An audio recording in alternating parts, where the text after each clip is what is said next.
Born in 1533 to Henry VIII and Anne Boleyn, Elizabeth's early life was marred by her parents' tumultuous relationship and her mother's tragic fate. However, her upbringing was marked by an extraordinary dedication to education and intellectual development.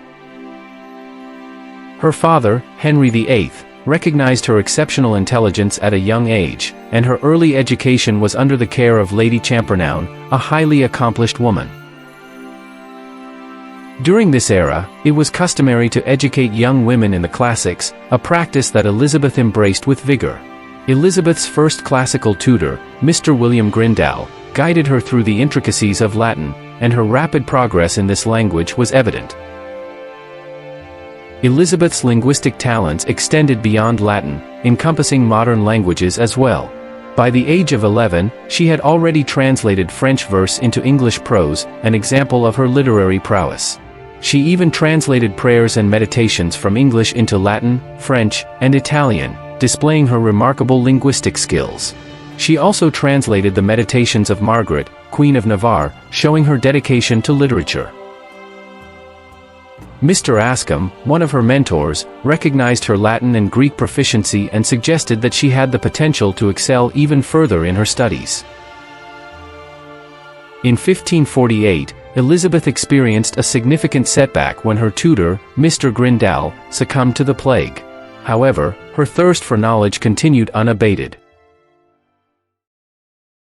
As she grew, Elizabeth's linguistic abilities expanded to encompass Latin, French, Spanish, and Italian, making her a true polyglot.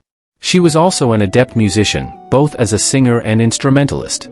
Her education was not limited to language and literature, as she was initiated into the complexities of polemic divinity by Dr. Grindal, a professor of theology. Her broad knowledge and accomplishments were apparent to all who knew her.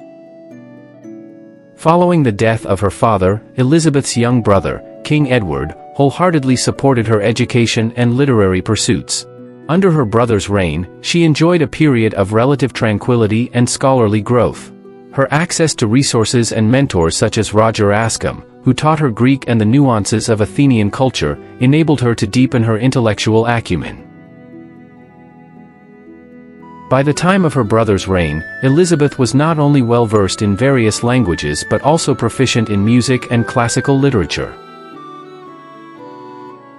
In July 1553, Elizabeth's life took a turn for the worse when her sister, Mary, ascended to the throne. Despite early signs of a good relationship, Elizabeth eventually found herself imprisoned and treated harshly, driven in part by fears of Elizabeth's potential claim to the throne. However, Mary's reign was marked by religious intolerance, persecution, and a reign of terror, which lasted for 5 years and 4 months until her death on November 17, 1558. As Mary's reign came to an end, the English people fervently welcomed the accession of Elizabeth to the throne. Her reign began on a positive note, and the nation soon witnessed the start of a prosperous era. Bell, a philosopher, remarked that it would be an understatement to say that no other woman had reigned with more glory. He believed that Elizabeth's reign rivaled those of many great kings. Upon learning of her sister's death, Elizabeth embarked on a triumphant journey to London, greeted by adoring crowds who saw in her the hope and joy of the nation. Elizabeth's early days as queen were filled with promise, as she exhibited grace and charisma that endeared her to the people. In a poignant moment, during a procession in London, a boy representing truth descended from a triumphal arch and presented her with a copy of the Bible. This gesture deeply moved Elizabeth, who declared it the most precious gift she had received that day. Her reign was characterized by an open and affable demeanor, and she engaged with the public on various occasions, fostering her popularity. Her youth, charm, wisdom, courage, and talents garnered admiration and pride among her subjects.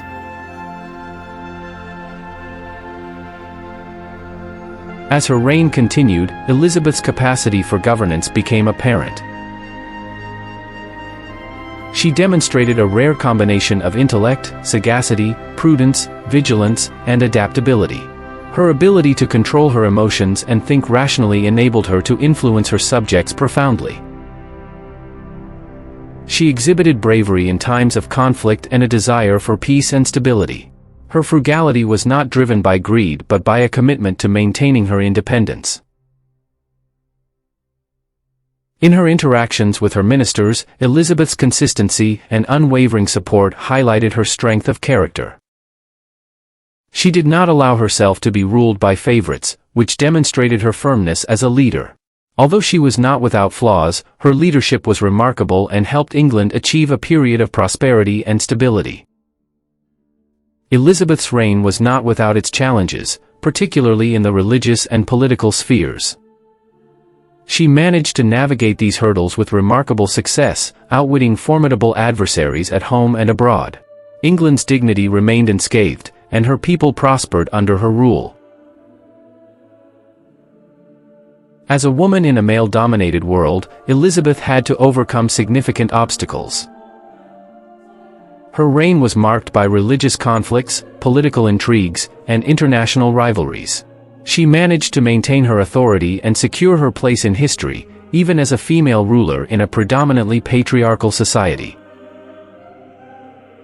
Her reign is celebrated as a golden age in English history, despite her imperfections. In summary, Queen Elizabeth I's reign was a testament to her exceptional intellect, wisdom, and resilience. Her ability to overcome obstacles and maintain her authority in a male-dominated world is a remarkable achievement. Despite her imperfections, she is justifiably celebrated as one of England's greatest monarchs, and her era is remembered as a golden age in English history.